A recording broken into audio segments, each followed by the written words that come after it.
Hi friends! Welcome back to our channel if you've seen our videos before, and if you're new here, my name is Abby, and today I am going to be doing a very fun Christmas-themed book tag.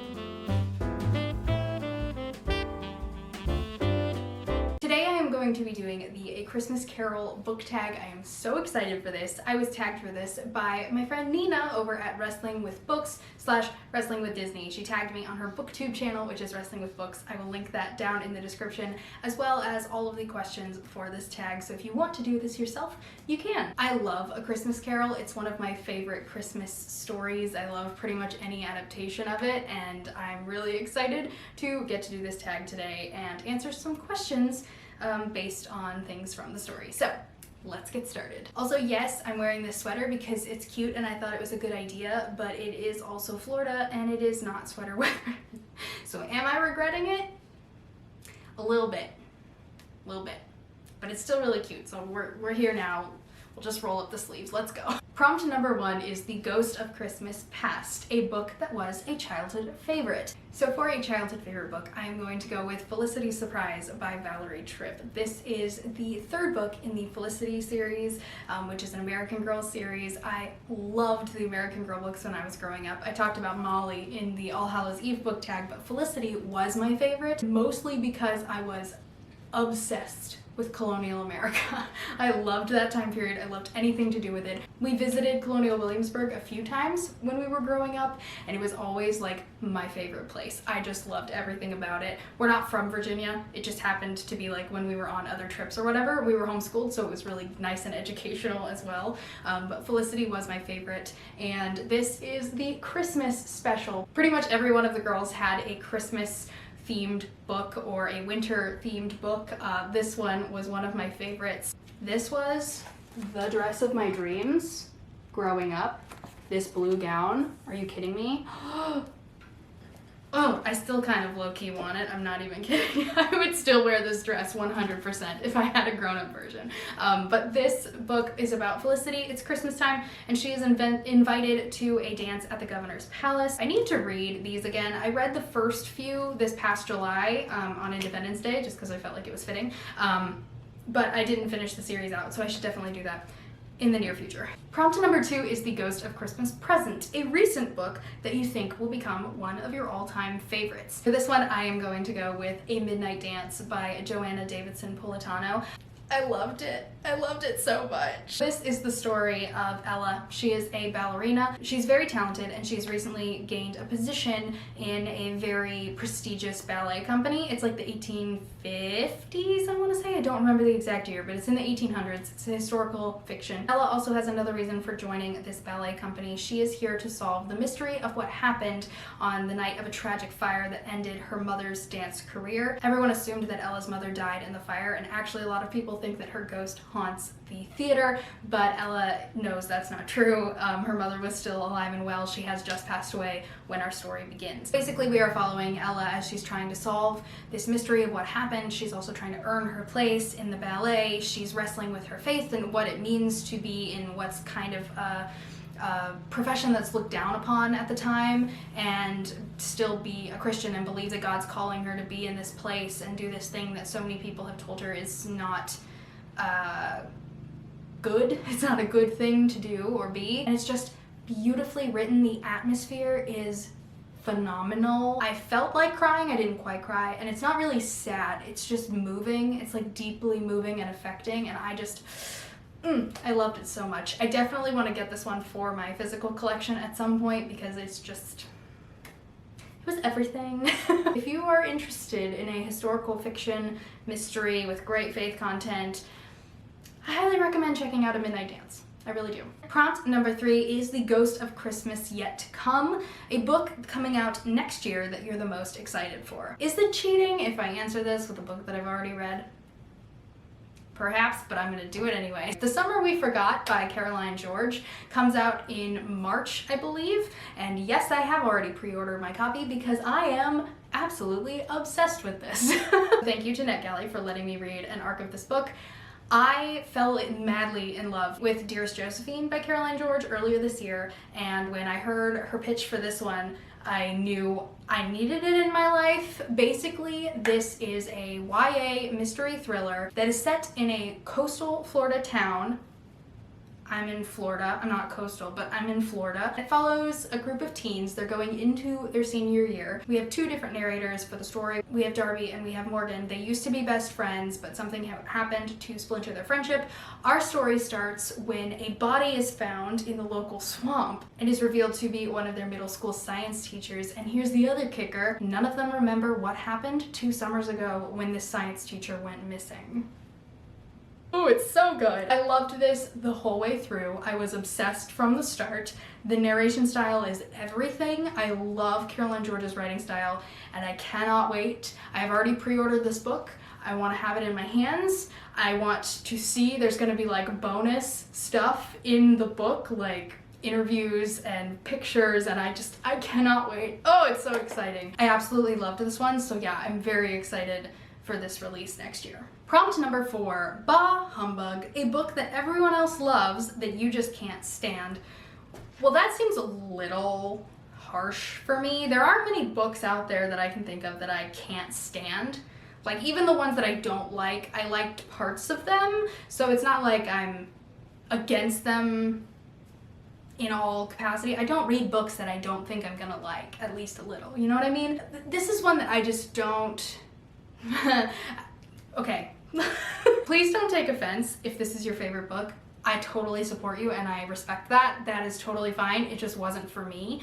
But it's Alice in Wonderland, and probably all of you could see that coming. And again, it's not Wonderland. I really liked Wonderland. I've read several retellings of Wonderland and this, and I will continue to pick them up because I do really enjoy them, and I really like Wonderland and its wacky, chaotic nature. I just didn't like this particular story. I didn't really like Alice. I didn't love the writing style, so yeah, this one's not for me, and that's okay. But I totally, like I said, I totally respect, and you're free to love it if you love Alice in Wonderland. Keep loving it. Honestly, don't listen to me. Prompt number 5, Bob Cratchit, an old dependable that you always recommend. I only read the whole of this book for the first time last year, so I don't necessarily know that like I can say old dependable if I've only read it the one time, but I think this is such a tried and true classic that I think anyone could get something out of it, and that's Little Women by Louisa May Alcott. If you don't know what this book is about, I don't know where you've been, but I'll pitch it to you anyway. Basically, this is the story of the 4 March sisters, Meg, Jo, Beth, and Amy. This is their life story, basically. We start when they're pretty young. Their father is off fighting in the Civil War, and we follow them through their lives till they're married and having children, and everything is fine. Everyone is happy. No one is sad for the whole book. Have tissues. Just putting that out there. There's a certain part in this that made me literally sob, and it makes me cry every time in any of the movie adaptations as well.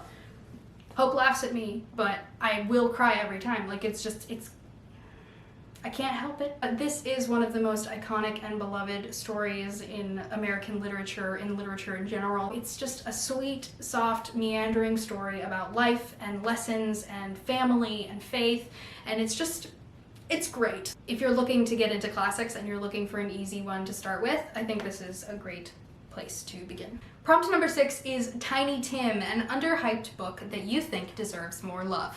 Let me just put this out there. I love Tiny Tim. Tiny Tim in any version of the story, my favorite character.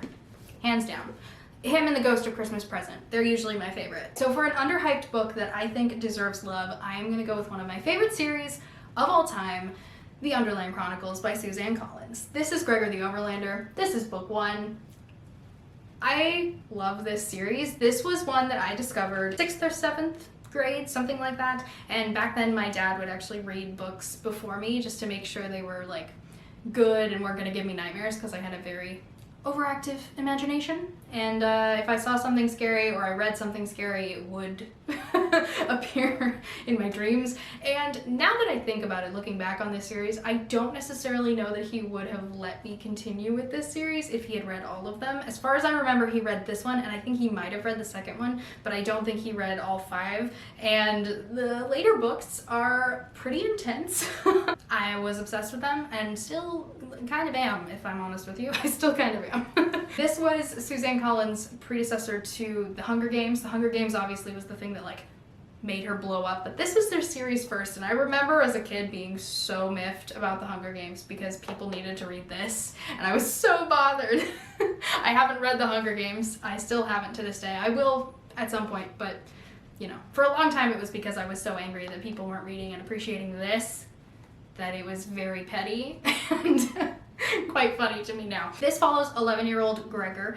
He and his family live in a very small apartment in New York City, and one day while he is down doing the laundry, his sister Boots falls through a grate in the floor of the laundry in their apartment building, and begins this grand adventure as he discovers the Underland, a whole different world underground where there are people and there are giant rats, bats, cockroaches, lizards, all the things that freak me out, but for some reason I still adored this series. So I don't really know why, with being as obsessed with this series as I was, I'm not more of a fan, because the roaches are good in here, but roaches in real life, not having it. I loved this series. I still do. There are 5 books, and they're still one of my favorite series. Suzanne Collins' character development is just next level. So good. Prompt number 7 is today, why it's Christmas Day. What's a book that always gets you in the mood for Christmas? And we're not allowed to say A Christmas Carol, which is very sad because that would be my answer. Little Women is also a good answer since there are a few Christmases that we celebrate with the marches in that book. But for this one, I went with Because of Bethlehem by Max Lucado. I grew up on Max Lucado's books, and he's always been one of my favorite Christian authors, and now that I've grown up, I've really enjoyed a lot of his nonfiction stuff, but I just had never gotten to this one despite it being on my shelves for 4 years. But I've read it now. I read it this year, and I absolutely loved it. Definitely recommend if you're in the mood for a Christmassy devotional. I basically read a chapter of this and then read a chapter of my Bible every night, and I've underlined a lot of things.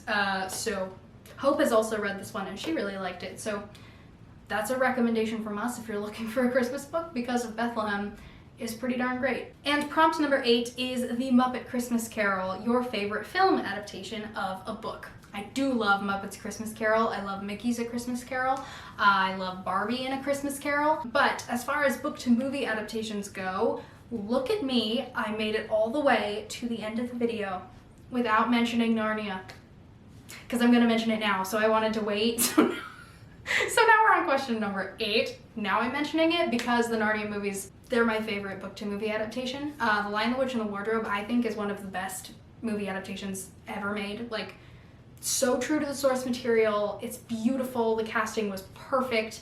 The costuming, the music, everything about it was just top tier. 10 out of 10.